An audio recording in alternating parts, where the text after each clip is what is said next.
Welcome to Week 12 of the CharlottePreps.tv High School Football Report, powered by Ortho Carolina. We're going to talk about the conclusion of the regular season and take a look forward to the beginning of the state playoffs. First, let's kick things off with Tim Winters, my partner here, who's going to tell us all about the Charlotte Catholic Providence game. Yeah, Charlotte Catholic playing against Providence. Charlotte Catholic hasn't lost a conference game since 2008, and it looked to keep that streak alive on Friday night against the Providence Panthers. Providence got off to a nice start, building a 21-14 lead late going into the second quarter on a 3-yard run by Caleb York. On the ensuing kickoff, the Providence kick was hauled in by Catholic's Jared Anderson, who up to this point in the season had already turned 4 kickoffs for touchdowns. And yes, you guessed it again, Anderson streaked down the sideline for 82 yards, Anderson's 5th kickoff return this season that tied the game at 21 going into halftime. Minutes into the second half, it was Anderson again. This time, the running back took it from scrimmage 80 yards into the end zone, putting Catholic up 28-21, and they never looked back from there. Catholic went on to win 47-28. Anderson finished the game with 192 yards rushing with 2 touchdowns. Catholic rushed for 415 total yards. And Tripp, one of your favorite players from Providence, Brian Matar, he rushed for 130 yards and 2 touchdowns, but was held to only 14 yards in the second half. Now let's take a look up on the north side of town. One of the most talented football teams in the Charlotte area will enter the playoffs on a high note. The Huff Huskies earned a 31-18 season-ending win over the Vance Cougars Friday night. The Huff defense forced 6 turnovers, allowing them to control the night and earn the league's 2nd seed for the state playoffs.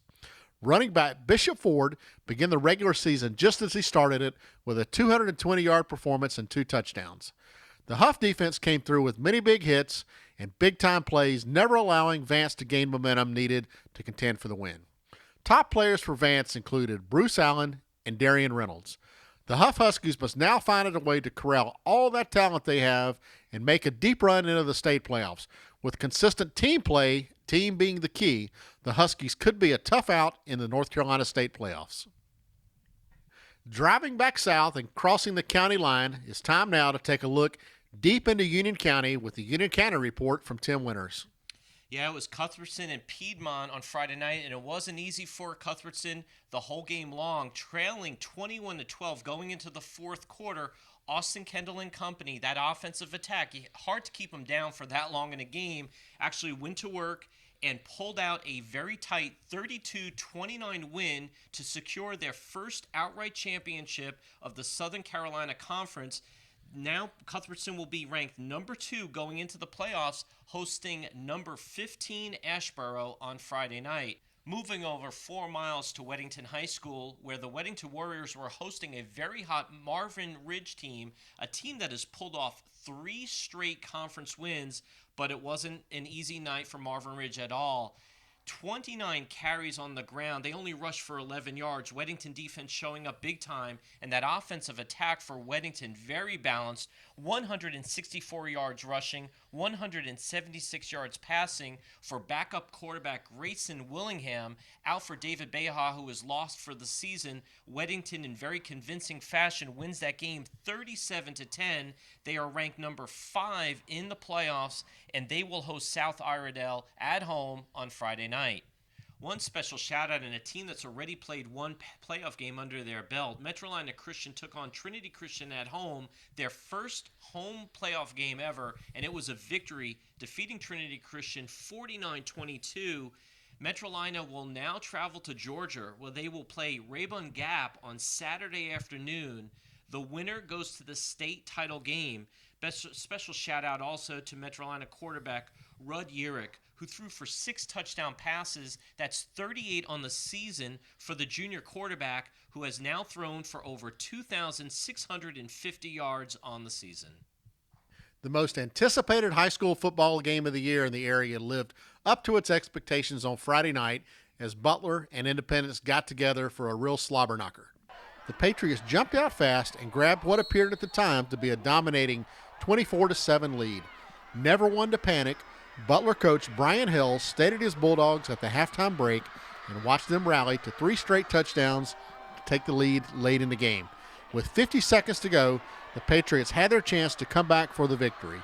Coach Joe Evans had preached to his kids all season long to not get comfortable at any time in the game.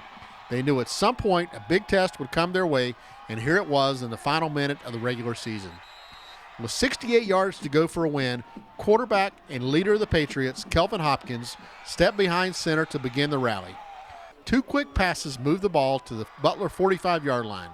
Then, with time running out, Hopkins hit Quintavious McGill on a screen pass that gained all 45 yardage needed for the touchdown with under 30 seconds to go. The Patriots held Butler on his final few plays to claim the win, a conference title, and an undefeated season. I chalk this win up to quarterback Kelvin Hopkins and his amazing leadership. He kept his team calm and did his job as he has done all season long. His play was and continues to be the difference for the Independence Patriots football team. With Week 12 now in the books, it's time to take a look at the Ortho 8, our rankings of the top 8 teams in the Mecklenburg and Union County areas. Jumping in at the number 8 spot for the first time this season, Ardrey Kell at 8-3. Number 7, Weddington holding tough at 10-1. Charlotte Latin at 9-1 in the number 6 spot. Number 5, Charlotte Catholic 10-1. Coming in at number 4, Charlotte Christian will be hosting Charlotte Latin for the state title this Friday night. Mallard Creek 10-1. Butler, after that tough loss to Indy, 9-2, holding strong at the number 2 spot.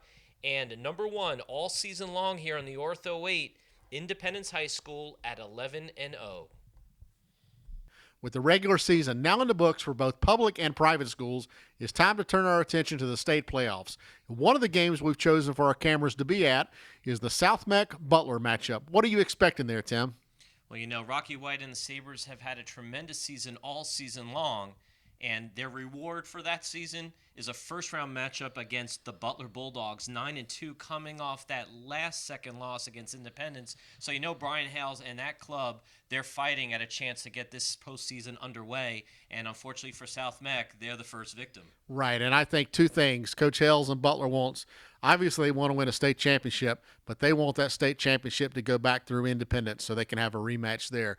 Another huge game our cameras are going to be out at will be the North Carolina Private School State Championship, a rematch from just a couple weeks ago, Charlotte Latin and Charlotte Christian. Obviously, with Charlotte Latin, you've got a couple really big-time defensive players, and Daniel Jones, who may be the best quarterback in the area this year, going up against Charlotte Christian, and they're just stockpile of Division I talent.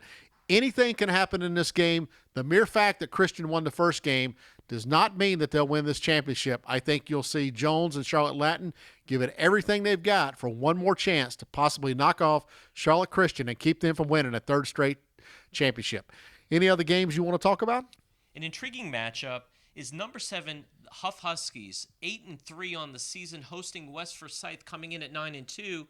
And I think this all boils down to West Forsyth, and if they can handle that Huff Husky offensive line and Bishop Ford running behind, the kid has had a tremendous season and is going to look to notch that first victory in the postseason at home on Friday night. That should definitely be an exciting game, and I know many games are going on out there. You essentially, for the public schools, you've got to win, I believe, 5 games to win a state championship. So the road is long and the road is hard, but hopefully we'll have a few teams from our area make it all the way to the state championship. Tim and I want to wish every single team competing in the state playoffs the best of luck. And for those football players that played their final home game or their final game last Friday night, we thank you as football fans, and we salute you and wish you the absolute best in the future. Whether you ever put another football jersey on or not, you did your job, and we hope you had a great time. And that'll do it for us here at the CharlottePreps.tv High School Football Report, powered by Ortho Carolina.